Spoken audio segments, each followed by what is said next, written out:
অভিযান চালালে যেমন আবাসিক হোটেল থেকে যেমন অনেক কিছু জানতে পারা যায়, তেমনি এই মাদ্রাসাগুলোতে অভিযান চালালেও জানা যাবে যে এগুলোর ভিতরে আসলে কি কি হচ্ছে। মহিলা মাদ্রাসাগুলোর কথা যদি বলি,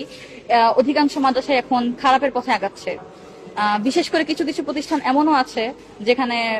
টিচাররা যারা যারা নাকি শিক্ষিকা, মানে আলেমা শিক্ষিকা বলেন বা পুরুষ শিক্ষক বলেন, এমনও হয় যে তারা ভিতরে ভিতরে এরকম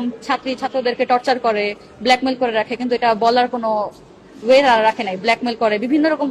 চাপায় দেয়। এখন দেখা যায় ছাত্রছাত্রীরা তো এমন হয় যে তাদের আর্থিক অবস্থা তারা দুর্বল, যে কোনো দিক থেকে তারা দুর্বল, তারা এটা নিয়ে আইন শাসনের কাছে বিচার দাবি জানাতে পারে না, তারা বিচার চেতে পারে না। কিন্তু এই প্রতিষ্ঠানগুলা যে এরকম করতেছে, দেখা যাবে যে মানে অভিযান চালালে যেমন আবাসিক হোটেল থেকে যেমন অনেক কিছু জানতে পারা যায়, তারপর একটা হাসপাতালে অভিযান চালালে যেমন জানা যায় যে রোগীদের সাথে কেমন আচরণ করা হচ্ছে, তেমনি এই মাদ্রাসাগুলোতে অভিযান চালালেও জানা যাবে যে এগুলোর ভিতরে আসলে কি কি হচ্ছে। মহিলা মাদ্রাসায় পুরুষ শিক্ষক, কারণ মহিলা মাদ্রাসার যে সমস্ত সিলেবাসের অন্তর্ভুক্ত দেখা যায় যে অধিকাংশ মহিলা